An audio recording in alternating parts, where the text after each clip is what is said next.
Okay, so welcome back to Little T Plays Stationeers. I'm Little T. This is Stationeers, and you're watching Episode 2 Don't Die on Me, Part 2. So, in the last episode, what we did was just build these solar panels. We went through a little bit of the control scheme and just a little bit about some of the mechanics of some of the things here. So off screen, I kind of went off and got that copper that we were talking about. And pretty much now what I'm doing is waiting for the sun to come up so that we can start getting some power into this battery here, which is dead. And what we're going to do is build a battery and a furnace. So just as soon as the sun starts making an appearance over the horizon, we'll get on to why it was better to have solar panels like these as opposed to the solar panel here that is static, right? I mean, it's fairly obvious, right? But like, we're gonna go through it anyways, right? So just to kind of get ready for that, I'm going to take out my wrench here. I probably better put this mining drill into the mining belt just to keep everything in its place, right? So why don't we just, for now, just pop that in here, right? And maybe we can start building some stuff here, right? So one of the things that I'm going to do also once this once we've built the battery here and this furnace, one thing I am going to do is convert these cables from regular starting cable coils, like small cable coils, to heavy cables. And the reason for that, okay, so here comes the sun. Right, I'll get on with the cable thing after I just briefly go through this, right? So these solar panels can be adjusted upward, right? They may be oriented differently for you, and they can be rotated, right? So what we want to do, because of where we have put the solar panels, we are going to orient them at minus 90 degrees so that they face where the sun is currently. And then they will need to be at an angle. Okay, they will need to be at an angle that that faces the sun, right? And so, you know, this battery now, we can put this in here and it will start charging. Okay, so for the moment, as I kind of alluded to in the previous episode, we are going to have to adjust these manually until we can get some kind of automation going using these data ports, right? Which, if you watch the first episode, will explain why I wanted to have this power output on this solar panel facing this way rather than the other. Okay, so what we're going to do here now is smelt some things, because now we have power to do that. So we are going to need, for the furnace, are we building an electronics printer there? Well, that was unintentional. So for the furnace, we're going to need 30 iron and 10 copper. So let's go right on ahead and smelt 50 copper, right? And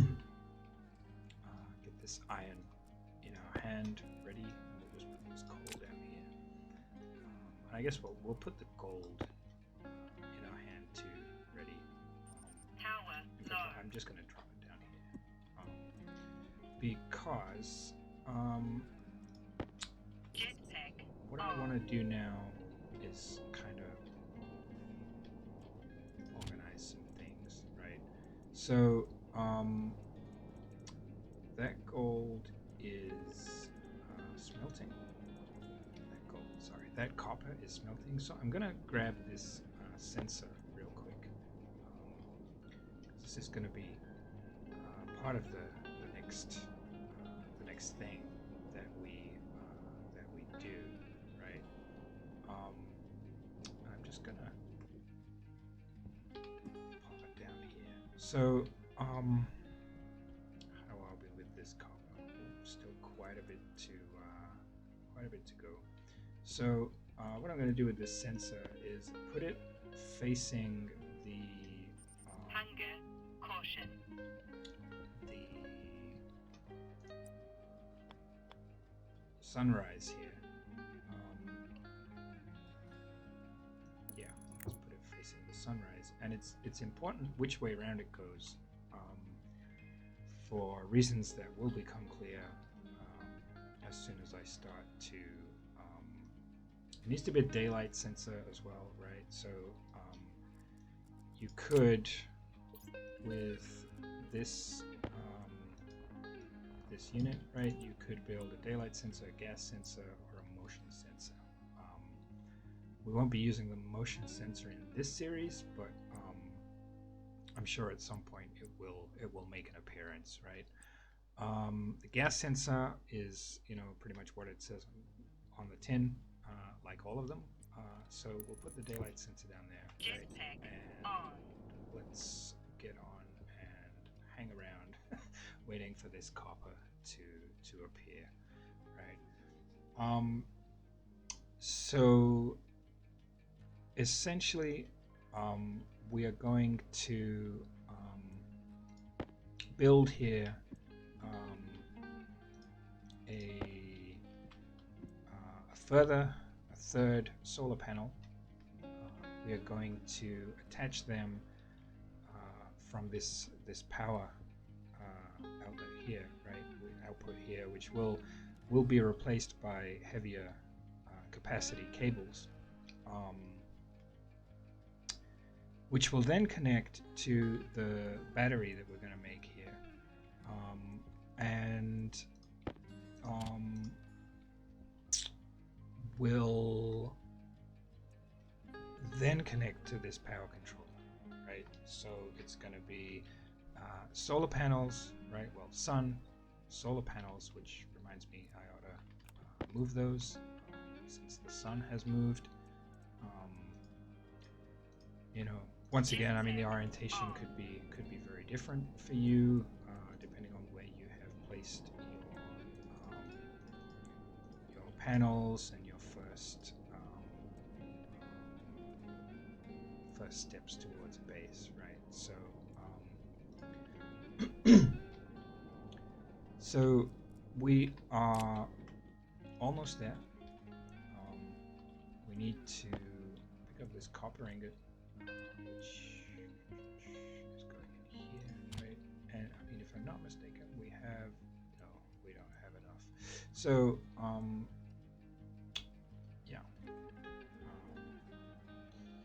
may actually leave this gold for now, right? I mean, you see there, right, how much quicker the iron smelts, right? So let's build this furnace first before we build the battery, because we are gonna need the furnace to smelt the steel, right? So the furnace shouldn't take that long to build. Let's see. Let's tidy up. I have this really bad habit when I'm playing games, Stationeers, to just kind of dump stuff wherever, right?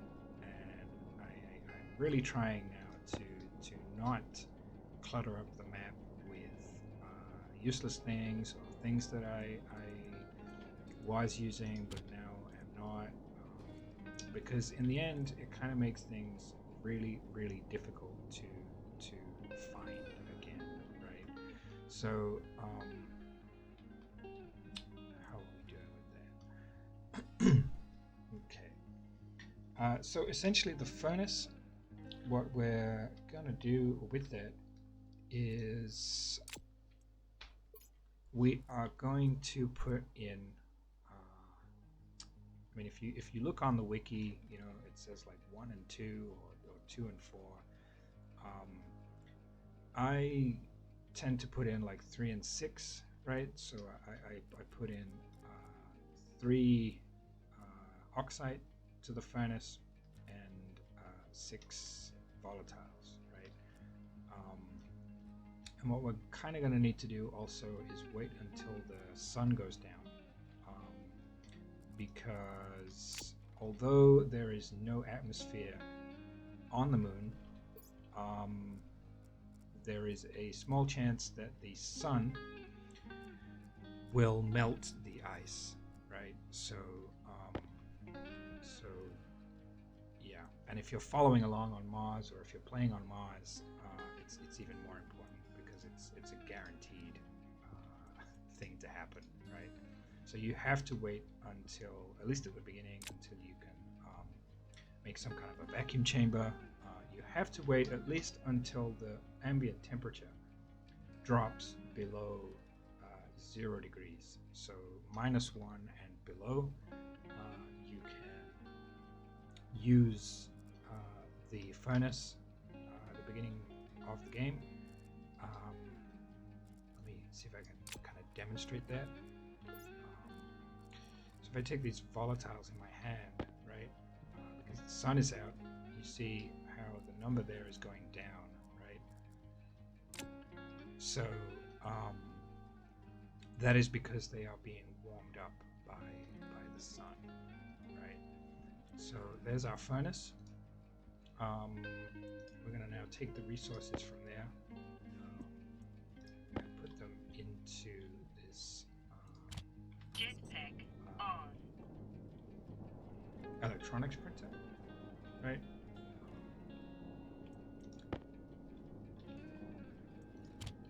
And then we are going to build this furnace. Now it's a little complicated looking if you don't know what you're looking at. And this is another example of something that can be built wherever you want, right? I wish they would give it some kind of like, I wish they would give us some kind of indication as to which way around they intended it to go, because it has a gas input, a gas output, it has a data input and output, and it has a raw materials input and an ingot output, right? So it puts out, either ingots in the form of, or alloys in the form of ingots, or, you can, which I will demonstrate with this piece of gold, also use it for the same function as the arc furnace. And the advantage to that is that it doesn't consume any power, right? So I'm just going to build it kind of a little ways over here, because it does have a tendency to get very hot. So we find with this, what we need is a wrench, right? And 2 iron sheets, which we are lucky enough to still have in our backpack. So there's my iron sheets, there's my crowbar, my wrench, sorry, and it's made in pretty much exactly the same way, although with different materials, as the auto lathe and the electronics printer, right? And even, as you see, the construction process is even more simple, right?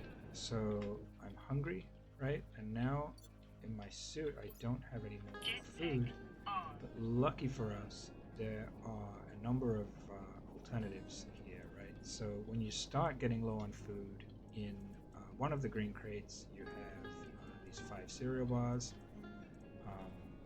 To be honest, I've never even tried to eat the flowers, so I don't even know if you can, but I don't imagine they would taste very nice. So you have these 5 cereal bars, there's 2 more in here, and this food, right? If you get absolutely desperate, right, like of course, you know, eat something from here. But my advice to you, if you get into that situation, is to eat.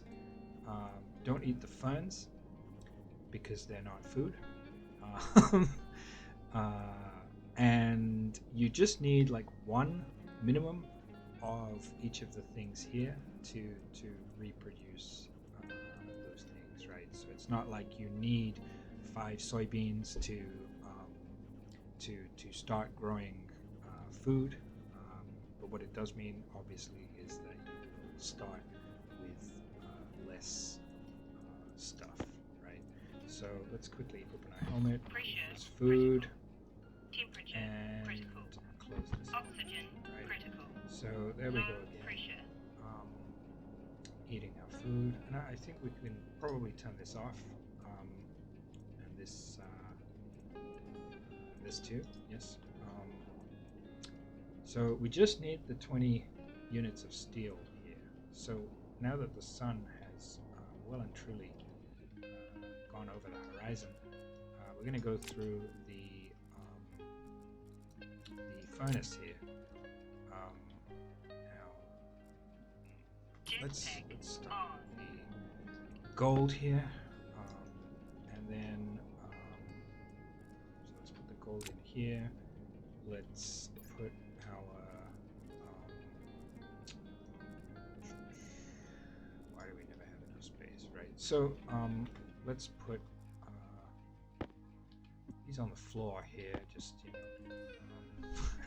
wherever they'll go, right? Let's get 1 coal and our 3 iron here, plus our gold, and let's go through how this furnace is supposed to work, right? So we're gonna take into our hand a piece of volatiles. We're going to hit the R key to bring up the what is in my active hand menu. We're going to say split 1, and we're going to keep doing that until we get a minimum of 4. I'm going to go with 6, and then we're going to put the volatiles back into our bag or our mining belt. Put these volatiles into the furnace. Oh, do you know what? I'm an idiot. I completely forgot one very important step here. So the furnace has, as you see, an output and an input. So basically the furnace functions by melting ice inside into a hot, high pressure mixture. And so what you need for the furnace is a way to outlet the gas so that you can use it again, right? Because certain combinations of ore will produce different types of alloy, right? So I'm just gonna, these are pipes. They function pretty much the same way as cables do. The only difference is that instead of the wire cutters to add to an existing pipe network, you just use the wrench instead, right? So, you know, the wrench will deconstruct them, and it will help you to add with it in your offhand more pipes to an existing network. This here in my left hand is a valve, which is what we're going to use to let the pressure out of this furnace here, and I'm gonna just add this pipe here. Now, do we have? We do not. Yeah. Well, it needs to be an active vent, anyways. So, all right. So we have this active vent, which has on one side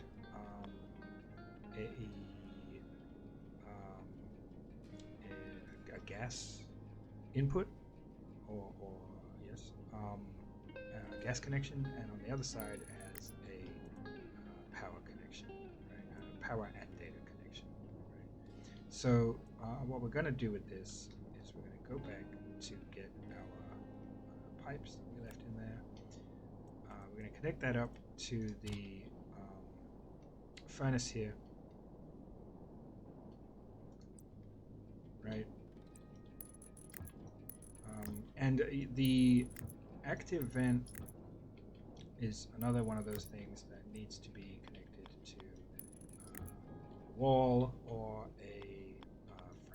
Okay, so we're going to connect these up, these things up, excuse me. Making sure that what we have connected this active vent to is the output, and then very quickly we're going to figure out where we left our cable coils. Okay, so here's a problem. We are running out of cable coil.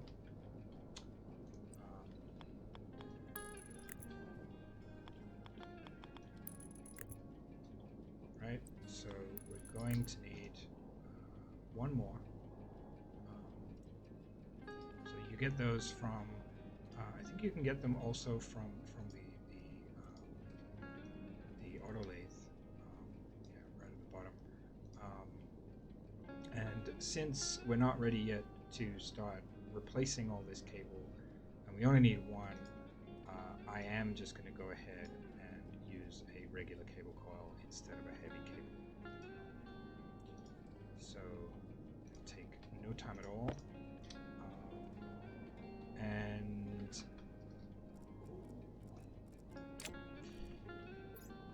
we'll get our wire cutters, and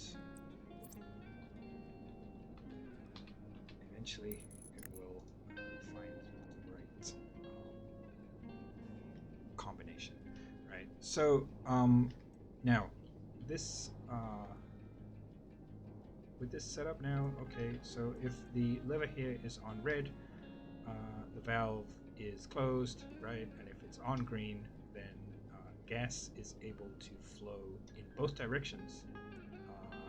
Although this is the output, it is able to flow in both directions through these pipes into the into the furnace here, right? The gas furnace. So what we're going to need to do is turn on this active vent, and if it is set to set inward, sorry, if it is on blue, then it is set outward. Okay, so if I set this to set inward, if it's on red, then what it is going to do is pull whatever is in here out, right? Power Because critical. for the active vent, we are in, right? So it's a little bit counterintuitive, right? But the basic thing to remember is that if it is blue, air is coming out of the active vent, and if this is set to red, air is going into the active vent. Okay, so yeah. So what we want to do, because what we need is for when we open this, we need this to evacuate all the gas so that we can reuse the gas furnace. This is a temporary solution. We will very shortly be attaching a gas tank to store what comes out of the gas furnace, but for now, just to get us going with a battery and a few things, I'm quite happy to jetpack on. I'm quite happy to just have this as a temporary solution. And what we haven't been doing is watching our solar panels here. So we're going to go ahead and see if we can't squeeze the last bits of power that the sun has to offer us here. So okay. This way that battery will charge and we don't die, right? So Jetpack on. okay. So that now needs to be blue, right? Because then it will be evacuating air from this pipe. Essentially, with this valve closed, this active vent will be evacuating everything from beyond this point, right? It's a valve, right? That's how they work. So yeah. Now with the sun up, we kind of can't continue what we're doing because the oxide, when I pull it out of my mining belt, will, as I mentioned, start to melt, right? So we're going to see what happens with this battery here. I'm kind of hoping that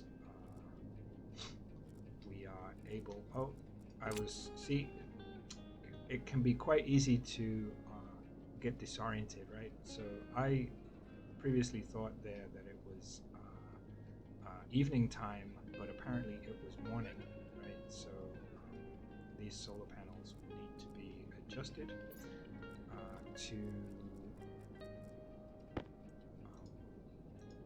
compensate here for the solar angle.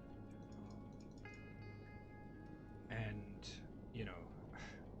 as you can see, I mean, it gets quite tedious to have to do all this all the time. So that's why we really need this battery. Okay. So we're just going to go ahead here and put that in so that we have more charge. And okay, so I mean, we put in here, right? Remember, we put in those 6 volatiles. So when you put gas in, you'll see that we have 5 volatiles, and the pressure is 206 Kelvin and 18 kilopascals of pressure, right? So we're just going to hit activate 1, 2, 3, 4, 5 times, right? And you'll see now that the pressure has increased, as has the temperature inside the chamber there. When we finally put in the oxide that we're going to put in, you'll see what happens. So I'm going to go ahead and do this kind of like manually, I guess. So I'm just going to like show you here, that it's going to melt, right? So I'm going to be very quick here, and when it gets to 3, I'm going to put it into the furnace real quick. Okay, so now I put it in there, and once I hit activate 1 time, you're going to see the pressure go right up, right? And that will enable us to put in our gold, right? And you'll see that it is way quicker to process gold through the furnace here, the gas furnace, than it is to process it through the arc furnace. Right? So I'm going to put in my one full stack of coal, and I'm going to start putting in my stacks of iron here. And you have to be very exact with the proportions for the alloy that you want to make. I will put a link to the Furnace Wiki page in the description, which will give you a list of all the ingredients, right? The recipes for the different types of alloy that you will need. So that's it, right? That's really simple. The furnace is really simple. You build it, you hook up an output pipe, right? I mean, you don't necessarily need it to use it once, right? But if you want to use it again, you will need to empty it and start again, right? Because as you'll see if you look on the wiki, the recipes don't only require different types of ore, right? So for steel, the recipe is 1 coal to every 3 iron. But there also needs to be a particular temperature range and a particular pressure range as well, right? And I don't remember offhand like what the the ranges are there for steel. I just know that if I put 3 oxide and 6 volatiles into the gas furnace, it will allow me to make at least 1 steel ingot. Right. So, all right. So let's go ahead and put this steel in here,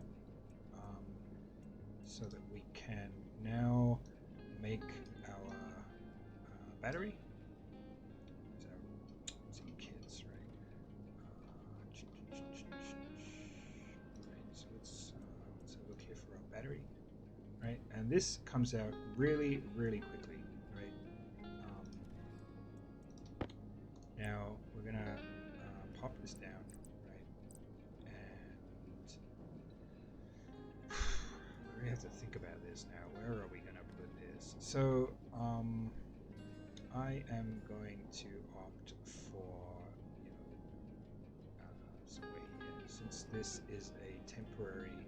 How about we do it this way, right? So batteries have a power input, a power output, and a data input output. So for now, we're only going to be concerned with the power. And if you position your batteries next to each other, with no spaces in between, just be sure that you are able to access the on switch, because if they are off, like most things, they will not function, right? So with the battery down, now what I am going to do is start working on replacing these cables, right? At least on this side of this power connector, okay? So what we're going to have to do here is figure out how many heavy cables we're going to need. I'm estimating, let's say, about 20. And they take copper and gold to make, right? So we're gonna just set that going to make a bunch of those. And unfortunately, until you get a little bit more complicated with your industrial setup, these cables come out one at a time, right?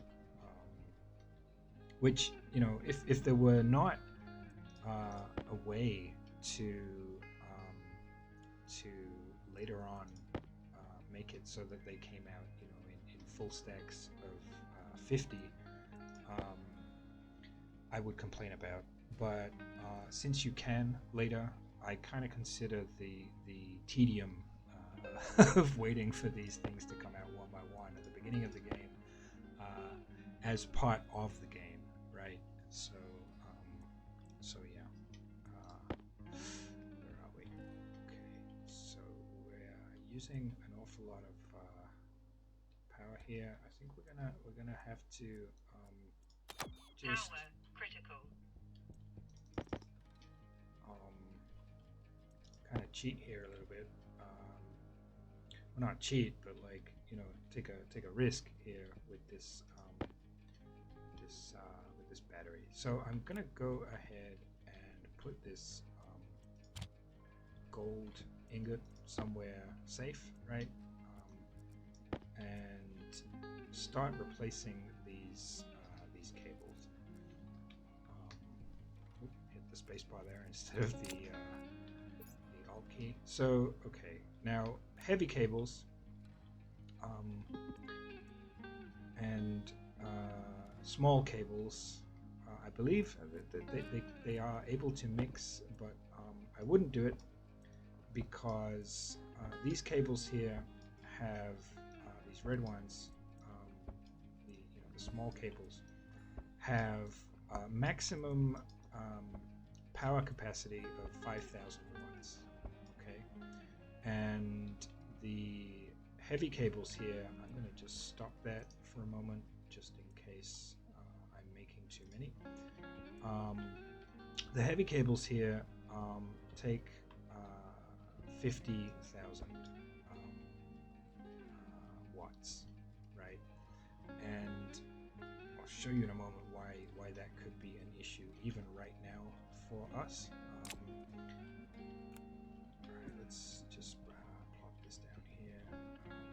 Oh, do you know what we're going to need? Yeah. Okay. Let's take this battery, drop this here. We're going to move this power controller here just over one. Just over. We're gonna put it. Let's say here, right? For reasons that will, like most things, become clear very shortly, right? So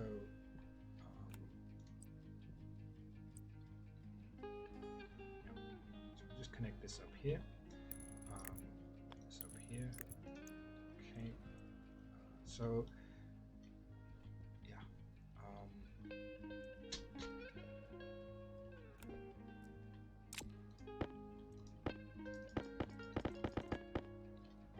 Okay. So we only have the 2 solar panels, so let's not waste the cable on something we haven't built yet.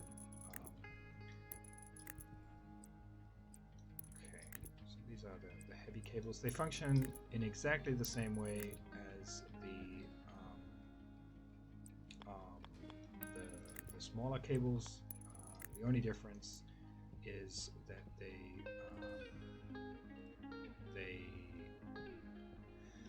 have a higher capacity, right? So okay, so we have all the outputs from the solar panels connected, and now what we need to do is connect a cable to the input for the battery so that it can receive the power from the solar panels. Again, with our wire cutters, we can attach these things, right? So the output now on the battery is going to need to feed into the power controller here, right? Which is why we moved it. Okay, so beforehand, the power controller was performing kind of the same function as the battery,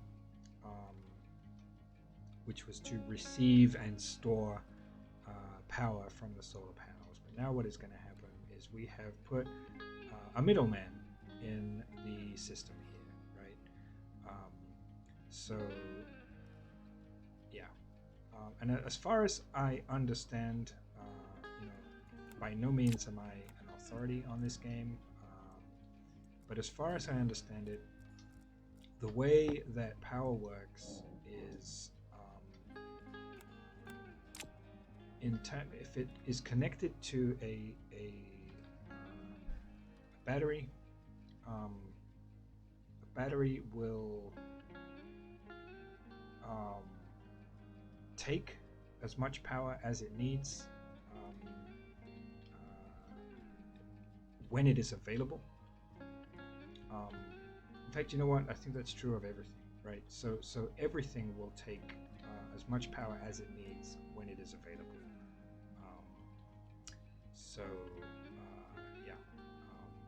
This will result in burnt out cables. If in the case of these red cables, for example, you were using more than 500 watts, your cables would burn out, and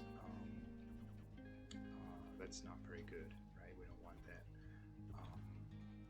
And this is part of the reason that we're using these heavy cables right from the beginning, because very quickly your power needs jump through the roof, right? So yeah, kind of babbling here. So where are we with this? We have our battery hooked up. We have the solar panels hooked up. I think what we could do is put a battery in here, right? So that when the sun comes up, there is charge.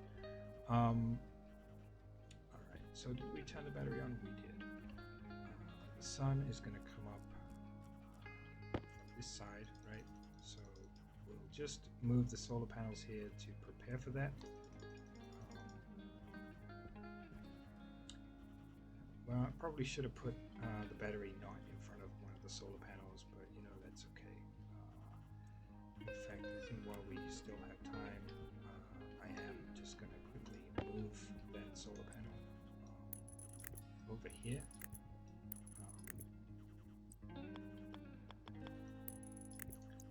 So that in case it is blocked by the battery, we don't run into that issue, right? So let's use our crowbar. Yeah, I'm not.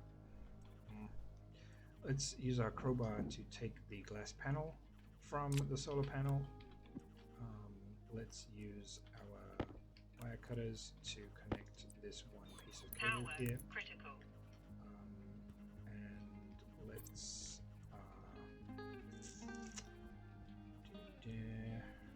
I thought we had time. It seems we don't. Okay.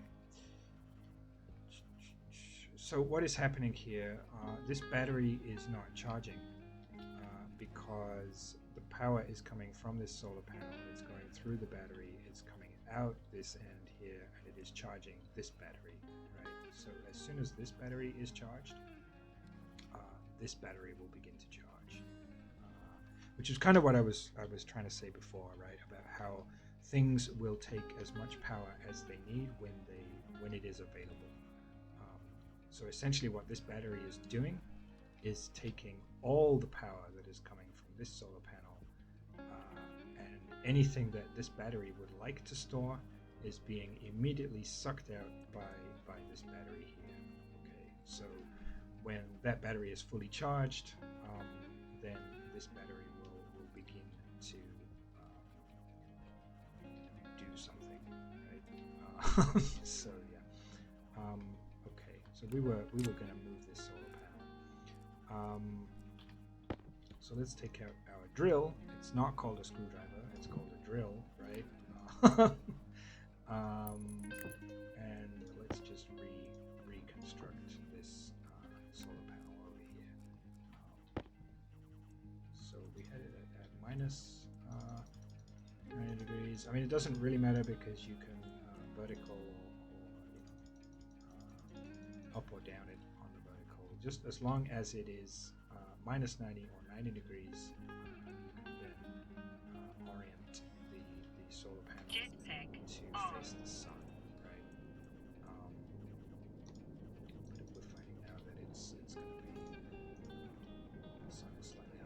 sky. And unfortunately for this, there we go. You see now that this battery is almost charged. This battery is now coming to life. Right? It's possible. Yeah. Okay. It's a theory, right? Maybe I'm wrong. Okay. So if someone in the comments can correct me on how power flow works, I'd be really happy to be enlightened. Like I say, I'm not an authority on the game. I have put in a lot of hours, but I'm not, the be all and end all of great stationeers, to have my name put on a plaque or whatever, right? So what I'm noticing now is that my CO2 filter is running out. When that reaches 0, I don't really understand why, but when this one reaches 0, the game will completely ignore that I have another 2 in my suit, until I remove the one that is empty. Okay, and now everything will be perfectly fine. Okay, so yeah, and that, in terms of survival, once we have some kind of food production, we kind of have to do that before our filters run out, unless we build a Pressure critical. Temperature it's called a critical. hydraulic pipe bender, Oxygen which critical. is the machine like the Low auto lathe pressure. and the electronics printer that makes the atmospheric stuff. Right. Okay. So we built this battery. We have connected some solar panels to it. We built our furnace, and we are now able to recharge our battery and survive, more than Jetpack on. 1 day. So how are these oriented? Okay, so what we are gonna do now, I think, is come here to this what do you call it? This daylight sensor. We're gonna pick up all our cables here. Now this daylight sensor, or any sensor, doesn't need to be connected to a power grid, right? It just works, right? So what we are going to do, I know it's a little bit long-winded, we are going to connect this up here to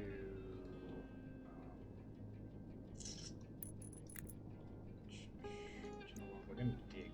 That's what we're going to do. Because what we're going to do is automate these solar panels here, right? So that we don't have to keep moving them and, generally spending more time nursing our solar panels than we really want to. Okay, so Jetpack on. what we're going to do is just make like a little, just kind of tapping the button here, not really holding it down too much, right? So that we can kind of get to almost the bottom of these frames. And then we're going to hit J key to not use our jetpack. We're going to hit the R key to bring up the what is in my hand thing. And we're going to see this button here that says set flatten, right? So what this will do is allow me to not dig below my feet, right? So we can walk now along this line of frames here and open up kind of like a little trough, right? A little trench as a kind of a workspace here to put down the logic circuit that is going to control the automation of these solar panels. Okay.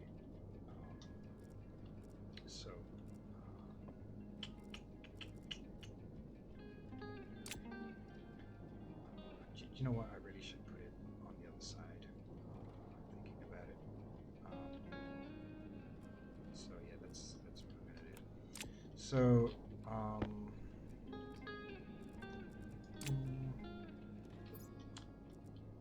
right. So we'll put it here.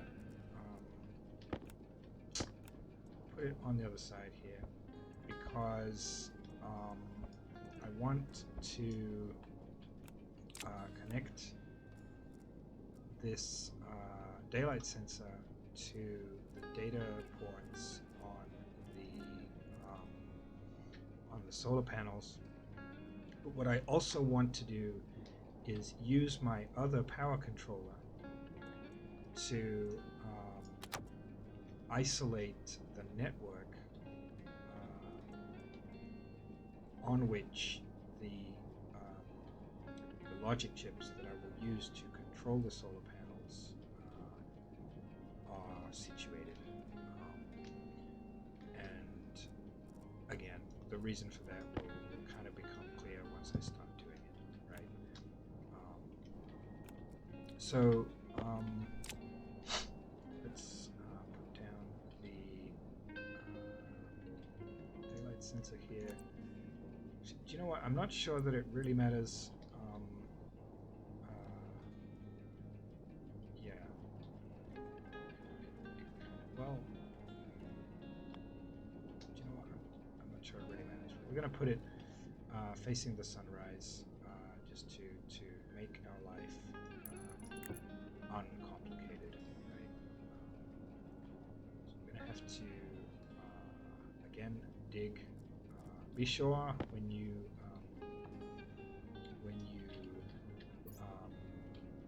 start trying to dig that you set back to default because it's a great deal of fun when you try to dig down and you're set to flatten, and of course, set flatten means that you won't dig below your feet, and you spend a good 10 minutes wondering why your drill is broken, right? So let's just move around here. Let's go here. Let's keep going. Dig this big old trench here, into which all manner of things will fall if we let them. Okay, and I think, you know what, we're going to just keep going around here.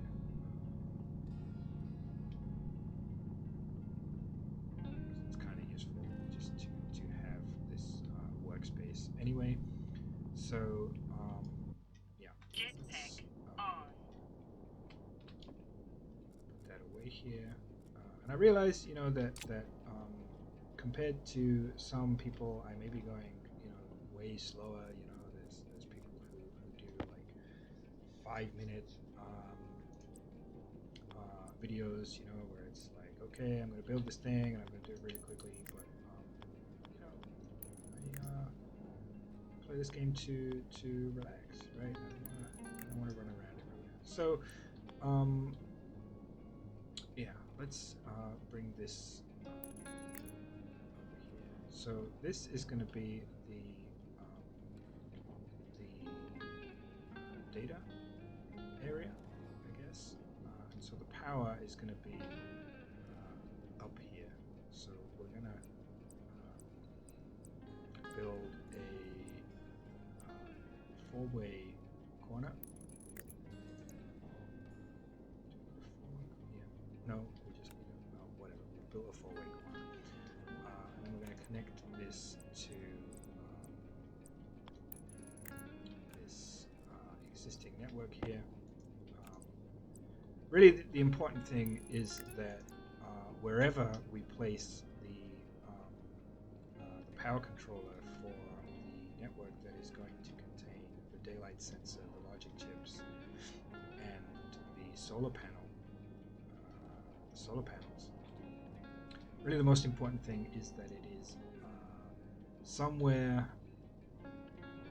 after the batteries, right? Because what we don't want to happen is for the power controller that controls the automation of the solar panels to run out of power, and then stop automating the solar panels, right? Because if that happens, then what will happen is that no power will come into this battery, right? At the moment, we have no power in the battery, but we do have. Okay. No, we do not. Do not. Did I turn it off? Yeah. Okay. I don't remember doing that, but whatever. So we are going to need for this next endeavor one logic memory, which doesn't require power. Pretty much just stores a variable.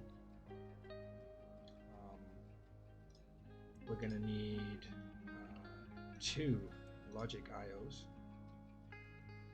One is going to be a logic reader, and the other is going to be a batch writer. So we need one of those. Let's just go ahead and start putting those into our bag. And then we're going to need a logic processor, right?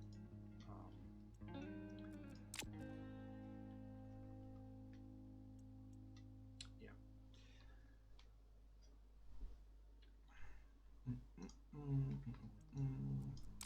Okay.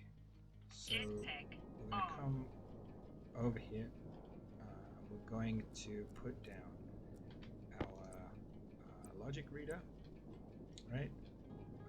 Which we are going to put here, right? Right. Sometimes that happens, right? And if it doesn't allow you to put down the logic reader immediately, just kind of look away and look back, and it should kind of fix itself, right? So we're going to put down our logic reader here. And we're going to connect it up to the network. Yeah, we're going to connect it to the network, right? I'm not going to worry too much about like what we do with it just yet, but I'm going to put in our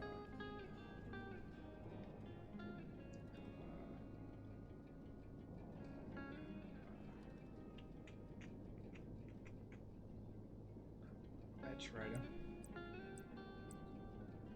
writer, not batch reader, right?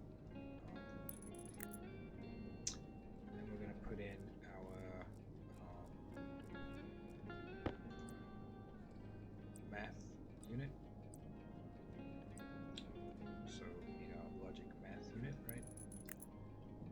And somewhere in this network, we're going to put in our memory. And since power needs to go to all 3 of these, the way that I have organized this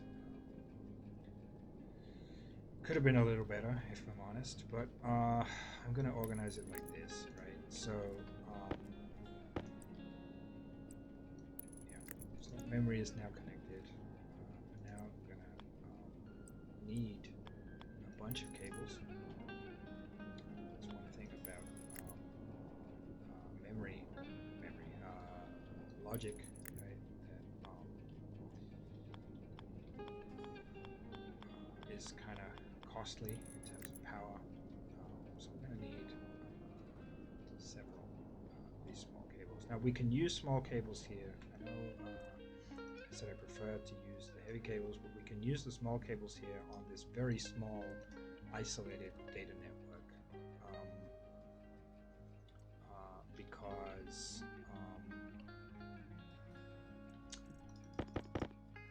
what is going to be a very small isolated data network. Now what I really should have done was here, I should have put in a power controller, right? So I will do that in just a moment here. So what we're going to do is just quickly connect up all these things. Hunger. Caution. Now So the math unit has a data connection. Has 3 data ports, right? But the logic readers only have 2. If I'm not mistaken, yes, right. So you can see here, right, 1 and 2. So there's 1 and 2. The math unit has 1, 2, 3. So you're going to need to connect it to that many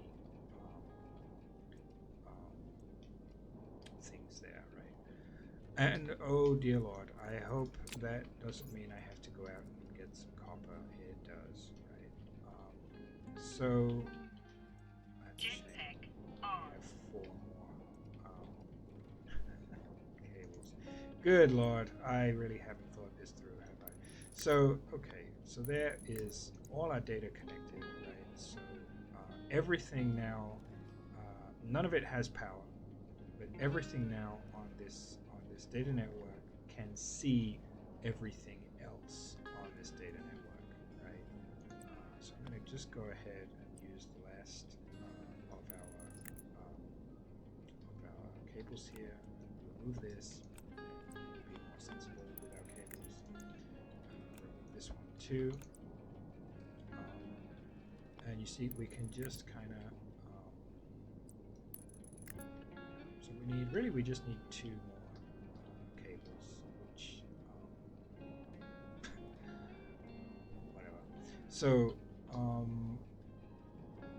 we're gonna need 1 copper, right? I wonder if I left some of that in one of these machines here. No, I did not. Jetpack on. 1 copper, come on, right? So we can also use to mine. Did I do that again? So we can also use to mine this this pickaxe, which in a case where you don't need to mine that much, or your battery for some reason in your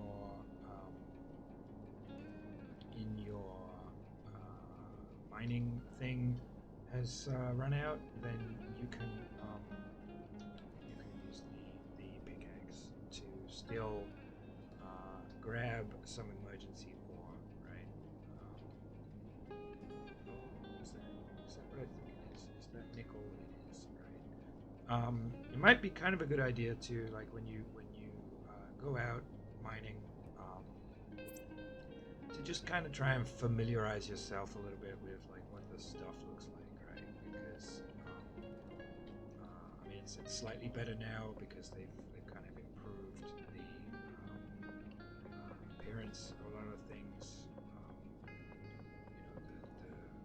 The ore is a lot more visible now, I think, and it just generally, the whole game just generally looks a lot better, right? So we've got our copper there, and we're gonna quickly smelt this copper.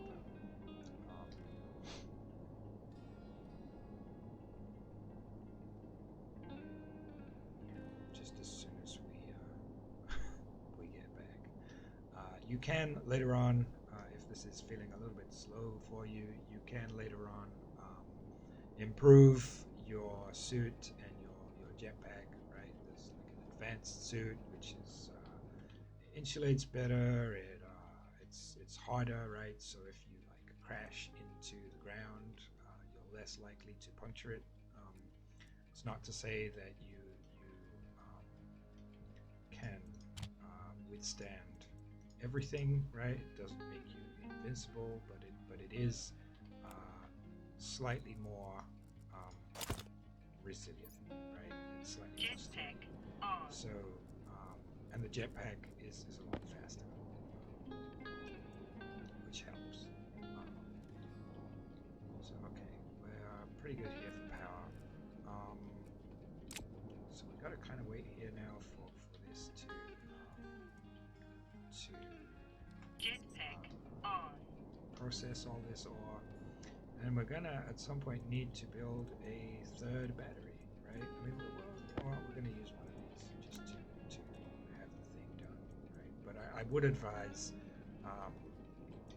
in all of your power controllers putting as high a capacity battery cell as is available to you at the time. Now, where did I put that on the bound?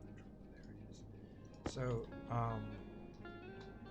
yeah, because simply just, follow the rule of NASA, right? Like everything has to have redundancy. I'm a big fan of redundancy. Okay, so remember the input, right, is the one that you want to connect up here. So let's open that up. Let's put our battery in here. Let's turn it on, right?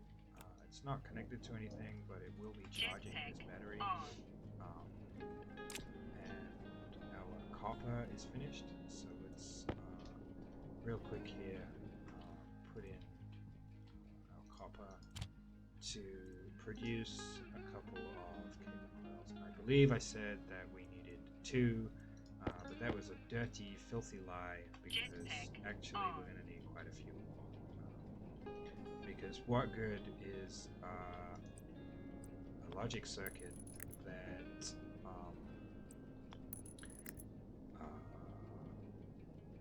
is for connecting to, is for automating solar panels, if it's not actually connected to the solar panels, right? So, I mean, for the power, those are powered, right? When you see this flashing orange light here, it means that there's a problem with the logic, right? Oh my goodness. Okay, let's just quickly stop that.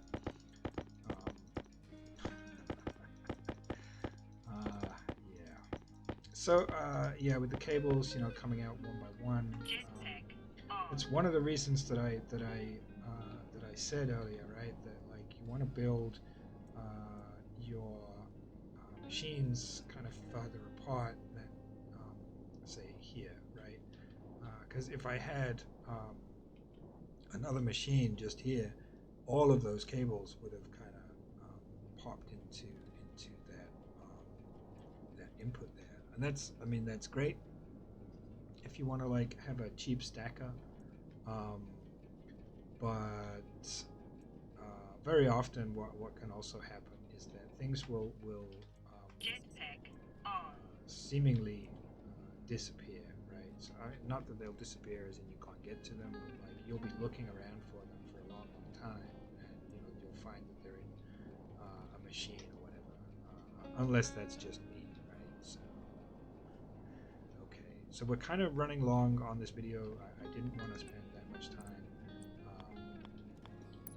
getting to the automation of our solar panels here, but yeah, almost done. I think I am gonna whack in a connection there for that third solar panel, and I think we're going to replace this one too. So we'll put in a data connection there, and essentially now what we're going to do is we're going to connect up these solar panels to the data side, right? Remember, we had the power coming in from the top here, and the data is all connected along the bottom. So that's how we're going to roll on this. And we're out of cables again. So we're going to need 1, 2, 3, 4, 5, 6 maybe. Let's do 8 just to make sure. They don't take that long to make. So yeah. Okay. Okay. All right. Well, let's have 9. Fine. Yeah. Okay. So we're gonna connect up these cables here, and then we're gonna quickly just go through the automation and then check that it's working. And I think that will be all for this video. I'm kind of aiming for like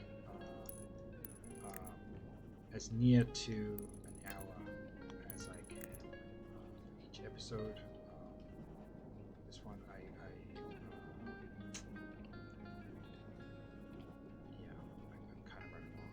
So now that these are all connected to the solar panels, in order to change things on a logic circuit here, what we need to do is pull out our screwdriver, and right now, I mean, we don't need to like name any of these. There is a labeler in the lander there that you can use to name each of these things, but since we only have one of each thing, I'm going to pass on that for now, right? So without going into too much detail about like what it is that we're actually doing here, I'm just going to put in the numbers and the settings, but I will give links in the description if you want to find out a little bit more. I will also link the video that taught me how to do this.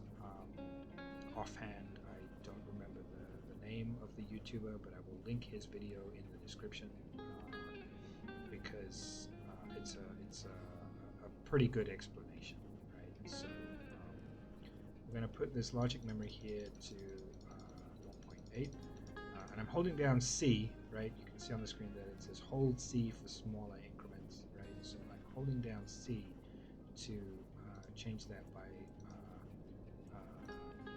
0.1 increments, right? Now I'm not holding C, so that's, yeah, and if I want to change it by hundreds, then, the big one, right? So, okay, we're going to change this logic memory to 1.8. We are going to change this logic reader to the daylight sensor, right? Because we want the daylight sensor to read the solar angle, right? So we're going to do that here too, right? There is the solar angle, right? So we're going to just turn that on, right? And you see now that it's not flashing orange, right? It's flashing green. It's solid green, and the solar angle right now is a 168 degrees, right? Say anything because the sun is not up, right? As soon as the sun comes up over the horizon here, it will start showing, it will go green. This gray area here will turn green, and it will start telling us what is what is the solar angle, right? So, okay, so remember, right, 1.8 in the memory, right? That is the variable that we are going to divide the solar angle by, right? So we select on the logic reader, in should be daylight sensor, the variable should be solar angle. In the math unit here, we want to read from the logic memory, and we want to read from the logic reader, and we want to read from the logic memory, and then we want to divide, right? Let's turn that on. Okay, I think that's right. And then the batch writer, we want to read from the math unit, I believe, if I'm not mistaken. And then we want the output type to be the solar panels. And then the output variable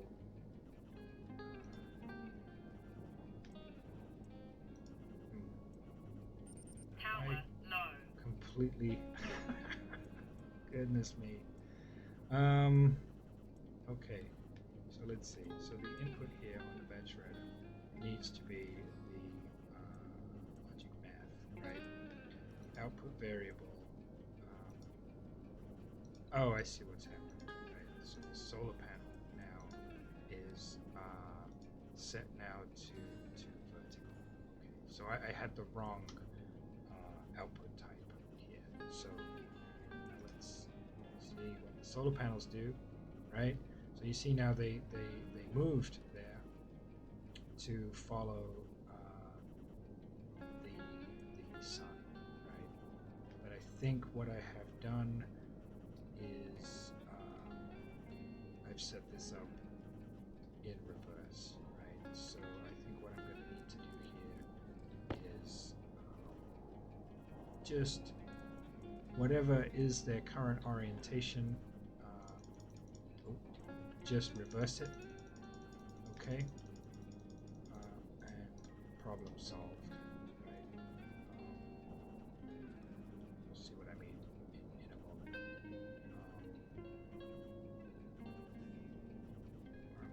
Or am I completely right? Do you know what? I'm gonna just leave it like this because I don't remember where the sun was gonna come up.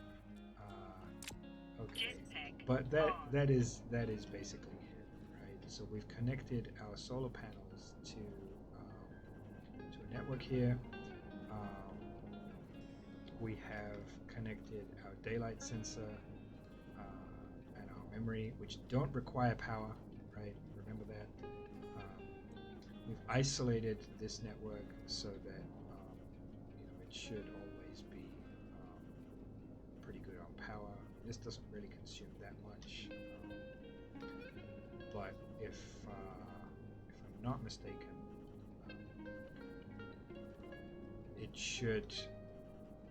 it will probably run out of power before the night is over, right? So okay, so yeah, apologies for the video running so long, but I wanted to get this in to this video because the next video I would like to get on to making an area with atmosphere. So we'll get on with that groovy stuff next time. Thanks for watching. If you made it this far, that's amazing. Really, thank you very much for sticking with me. And yeah, so if you like the video, hit the like button. If you want to subscribe, go ahead and subscribe. And have a great day. So that's Little T out.